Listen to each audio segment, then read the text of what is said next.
You're listening to the Way to Go podcast, where we talk about faith, family, and daily life on a regular basis. And today I drug my wife, Jeri, in here. I drag her in here. I don't even know if she wants to be in here. I'm good.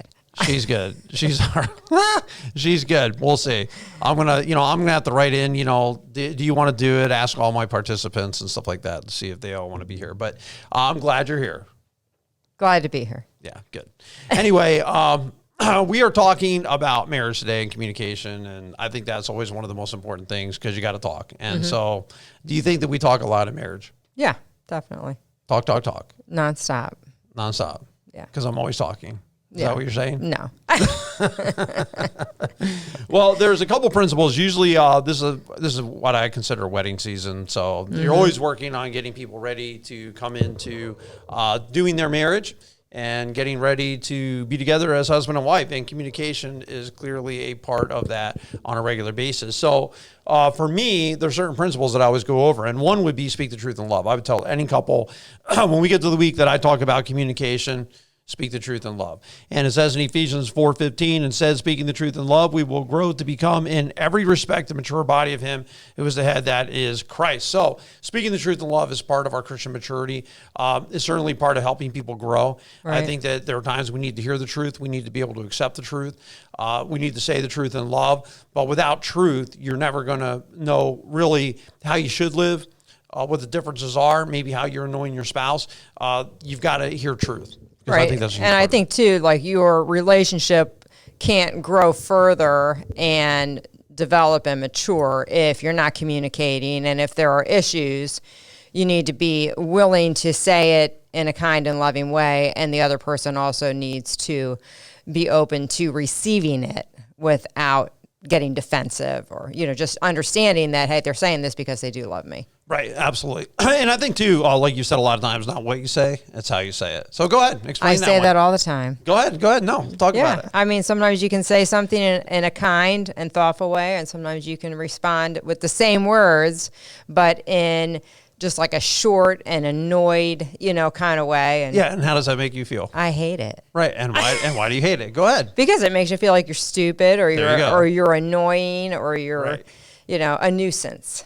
Right, and so you don't like to be feeling like you're a nuisance. So if you say, it doesn't matter. If I say it in a tone that's would come across as condescending or demeaning, or even if I don't intend it, right? It's, if the words are said, but you don't like the way they're said, like that. Oh, it's just you don't like it. If there's a certain tone, you're going to feel stupid, even though I don't think you're stupid. I've never thought. I don't think I'm stupid either. But sometimes I feel like you think I'm stupid. Yeah, exactly.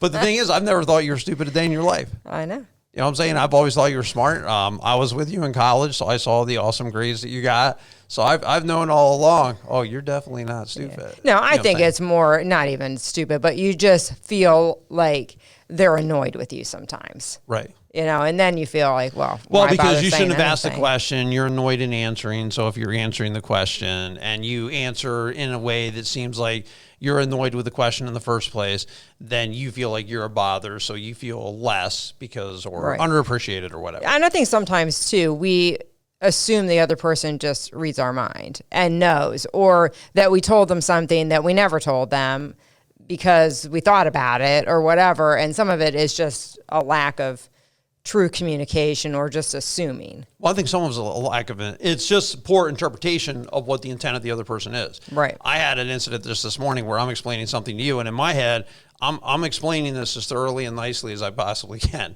In your mind, because I'm going into detail now, you think I'm just being a smart butt. Sometimes it's the look on your face. I know, but I wasn't even looking at you. That was the best thing. I was ironing a shirt. I'm ironing a shirt. I'm just saying things, and I'm going to explain it in detail exactly. Actually, Mark, because I was proud that you were at one of the shows.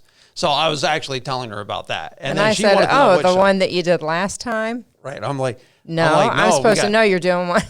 I'm like, well, I don't know. She doesn't realize we're doing 4 shows today in one sitting. So I was actually pretty appreciative that usually I'm writing 2 shows a week.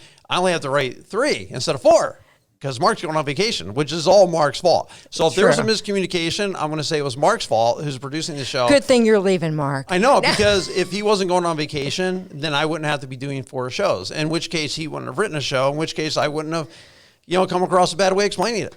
You know what I'm saying? I know, Mark, thanks for your apology. They couldn't hear it, but, I do appreciate it totally. But this is the kind of stuff we're talking about, and this goes on. This is like normal everyday life, and that's why I don't mind talking about it. It's like you come across in the wrong way. To me, I'm not meaning to intend to come across at all. But then again, it is 8 o'clock in the morning or 8:30 in the morning or whatever, and I've been out running, and your back hurts, and every part of you hurts because you hurt yourself pulling a crock out of the back of the car, right? Right. So you can't sleep all night, Right. and that's not part of it. Right. No, it's never my fault. So that's not a part of it that you're tired. But I do think that when you're tired, then there's also the opportunity to misinterpret what somebody's saying. And I think that these are all things that you got to factor in. So like when I heard you were upset, I'm not thinking too much about it. I'm like, man, her back's really hurting her. I know she's in a lot of pain, and I know how that is when I'm in pain and whatnot. So yeah, I mean, that's kind of what I'm thinking about. Right. Later on, I mean, as I'm getting in the shower now, and I already know you're upset. Well, I think it's the kind of thing too, just being sensitive to each other, knowing like sometimes you'll come in and I know that you've had a hard day or you're tired, and you may do or say something that annoys me. And a lot of times I won't say a word because I know. Right. It's been a hard day. You just let it go because it's not worth, why say anything? Right. But while we're on the subject, how about that? No, I'm just kidding. I'm just kidding. No, I do think it's not what you say, it's how you say it. I mean, I do believe it. And I work hard on, having a good tone or being positive. And I think most of our conversations are positive. Yeah, it is. I would say at least 30% of the time. At least 30%. 33% of the time. No, I'm just kidding. I would say over 90% of the time, obviously, but it's not saying you say enough words, you're going to say it the wrong way. And that's just a fact. The more words you say, the more of an opportunity there is to step on somebody's toes, hurt their feelings, and so on and so forth. So speaking the truth in love, to me, is a very relevant concept because this is everyday life. This is, how you say something. Sometimes being interpreted in love, like knowing that person loves you, that person's not there to give you a hard time. They're just whatever. And reminding yourself that, no, I treasure you. So obviously I'm not thinking you're a nuisance, and that's not even in my brain. Like it's not even in my radar. Too, like the positive things, I maybe take it for granted, but the negative things or the negative feeling that we get sometime, that is what we tend to focus on a lot of times, and then we can't let it go or we just dwell on it. Well, maybe that's humanity. Yeah. I'm saying maybe that's the way we are as humans because we tend to focus on the negative. And I just talked to one of the fellow pastors about it, actually. You can hear 100 people say positive things, but sometimes what you're focused on is that one negative thing that somebody said. And that's what really, really bothered you. So you forget that 100 people just said, hey, great job, appreciate everything that you do, because you're going to focus on that one person who had something negative to say. Yeah, it makes you feel inadequate or like there's something wrong with you. Right, because I guess as human beings, we're sensitive. And maybe that's why, again, speak the truth is important because we are sensitive and we can get our feelings hurt. And there is opportunity for misunderstanding and all the things that we do. Now, Jesus Christ said, let your yes be yes. And I think one of the things is speaking the truth in love. If I would ask you if something's wrong and you tell me nothing and there is something wrong, would that be the truth? No. Why? You can read between the lines and know there really is. I've known since we were married. Now you can't hide. Like before, you now could almost hide. Yeah. Like you could almost hide, like when we were first married. But then after you're married, as long as we've been married, it's like now I already know. Let me tell you about it. Well, no. Now it is. I don't ask because I already know there's something wrong. I can just tell by the look on your face there's something wrong. So you don't even have a chance to lie because I don't even ask because I already know. And that's the advantage of being married for a long time. But if you are going to say that, then obviously, that wouldn't be the truth. If there's something wrong and you got to address that. Now, sometimes things are silly enough that maybe it doesn't really need to be talked about because it was stupid in the first place. Or you're so aggravated or upset, you don't really want to talk about it right now. Like, yeah, I am upset. I just don't want to talk about it right now. Right. And come back to it maybe at a time when you're not as emotional. Right. I think, too, don't exaggerate. Don't use words always and never. And now we've had this conversation a lot of times. You throw always or never at me, I'm already. Then it just becomes not always. Not always. Not all the time. Not always. I'll argue about that. Like, I'll forget even what we're arguing about because I'm stuck on not always. Yeah. Just sometimes. Not always. Just once in a while. So, obviously, those are words you don't want to use. Like, if you want to fight with somebody, just tell them they always do something or they never do it and things like that, then you're going to have a fight. So speaking the truth in love, I think, is one point in communication. Another one is keep it positive. Ephesians 4:29, do not let any unwholesome talk come out of your mouths, but only what is helpful for building others up to their needs so that it may benefit those who listen. So no unwholesome terms, and obviously just positive words. As a guy who's done counseling over the years, sometimes I'll hear people say rotten things. I mean, they say rotten things to their spouse. Yeah, it's brutal, some of the things people say to each other. They'll say, I wish we were divorced. They'll say, I hate you. They'll say, why did I ever marry you? They'll say, you're just like your dad, or you're just like your mom, or whatever the button is. I mean, whatever the button is that they can find to push and they know what makes you mad, then they just push that button. And then they don't get it when things are really coming apart at some point because people can't stand it. You know what I mean? Because they've been told all this negative things for years and years and years, like the guy who tells his wife every day, I'm going to divorce you. And he tells her that every day for 15, 20 years, and she finally walks out the door, and he doesn't understand why she walks out the door. And he's shocked, right? Well, I didn't mean it. Well, if you didn't mean it, you shouldn't have said it. I mean, that's like, to me, that's just simple. If you didn't mean it, you shouldn't have said it in the first place. That's true. And I think we need to be careful of the words that we say to each other, because we say things sometimes in haste or, flying off the cuff, and we don't really weigh the words that we say.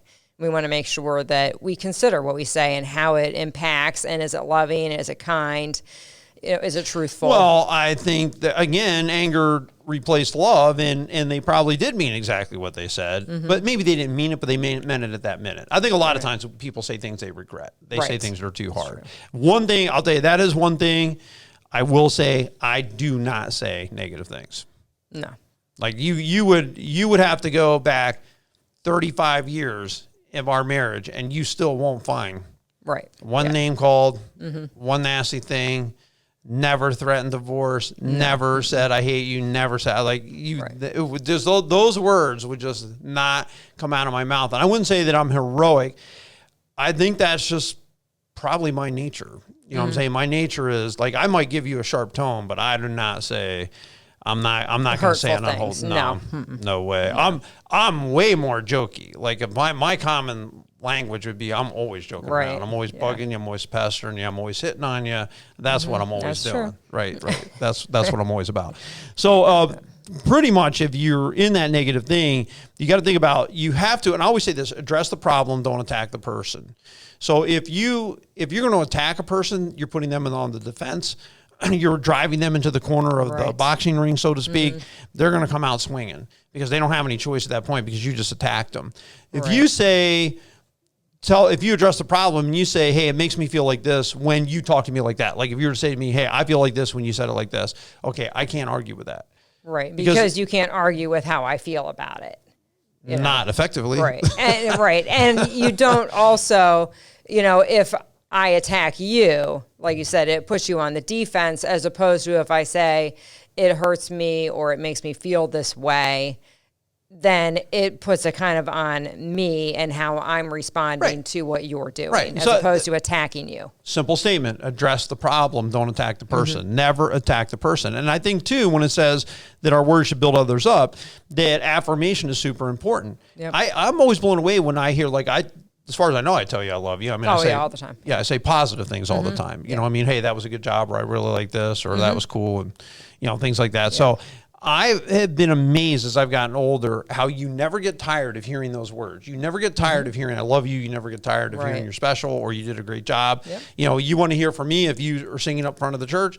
You're wanting to know, right? You're wanting to know how you did or what I thought of it. I'm wanting to know what you thought of the sermon. You know what I'm saying? I don't often ask, but I always like to hear. Yeah. So, any of that kind of stuff I think is super, super important. So, and I think another thing too, just, when you're keeping it positive, is not weighing somebody down with negativity.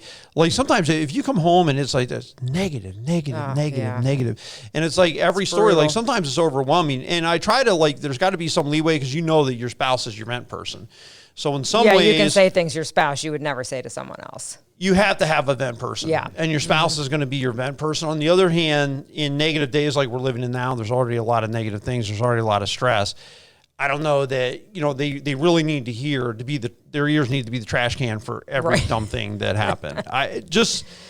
I just think that we have to be careful of it. Yep. Yeah, I think focus on the positive things. Another thing I was thinking too, when you think about, affirmation, we were talking about that before, being important. I think a really important thing too is never compare your spouse to someone else.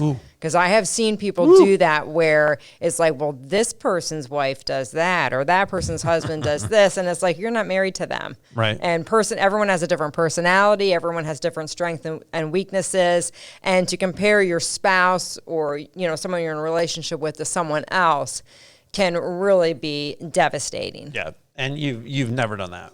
No. Right. No. Right.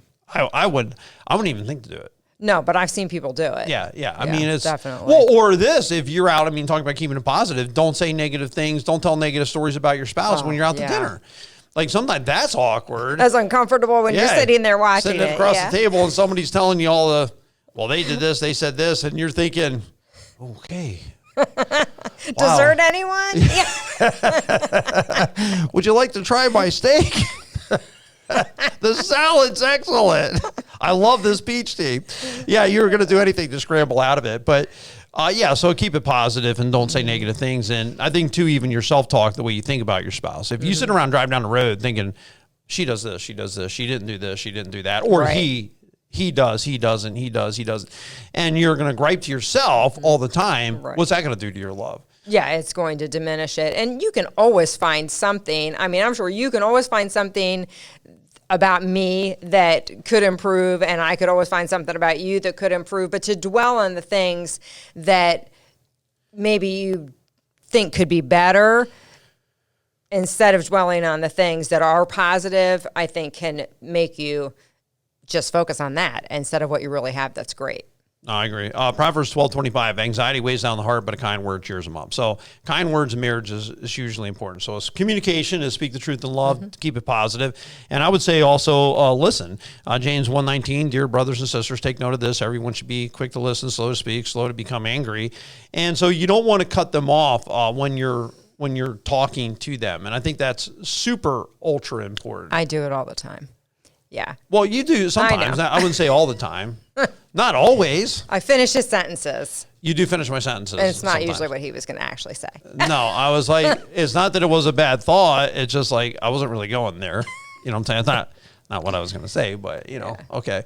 But yeah, sometimes I think that what will happen is especially if it's a tedious subject and you didn't really want to talk about it anyway, then you tell the story of something that happened and the spouse is not probably going to like what happened because of what somebody said, what somebody did. You're probably not really going to like it. And then you're trying to say it and I would say this, and you only got half of it out and it's already, I would do this, that. And you're like, I'm a fixer. I'm not going to tell the rest of that story. You know what I'm saying? Like, I think I'm done now. But I'm one of those guys, if I get cut off or if I feel like the person I'm talking to is not listening, it doesn't matter if it's you, anybody. Right, anyone. These are general principles. These aren't just for you and me. These are general principles. You've got to finish off and I'll listen to what people are saying. If I get cut off, I just stop talking. Or if I'm trying to tell something, I'm getting judge heavy for it. Again, anybody. And I'm getting a bunch of negativity and I'm like, man, I'm not even like a third of the way through the story. And I'm already getting my head bit off. I think I'll stop telling it now.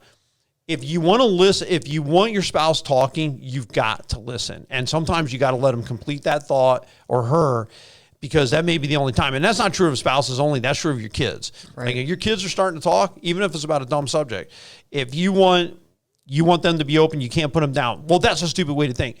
Now, wait a minute. Let's just let them talk. Yeah. Let's give them a chance to talk. Even if you don't agree with what they're saying, I need to know what you think. Like, I find value in knowing what the other person actually thinks. Not because I don't want you to think what I think. I want to know what you think, because what you think has value. I want to know what plants you like. I want to know what color you want on the wall. I want to know I want to know that. I don't, because I'm not interested in just putting a bunch of colors out there I want to put in. If we have 36 planters. If I plant every planter, they're going to have red, yellow, blue, every one. I know. That's or as close to blue as I can get. I think one important thing too about listening is pay attention. Like some people, they have their head buried under the hood of a car or buried in their computer or buried in their phone. Take the time and pay attention. Right, to what I they're agree. saying. Yeah. Yep. And spouses, make sure that they're actually heard what you said, Yep. that they're actually looking at you. Not like now, sometimes you're talking, they didn't even know you were talking. So communication, super important part of your marriage. So look, keep it, you want to speak the truth in love, you want to keep it positive, and you want to listen. Thank you so much for tuning into this podcast.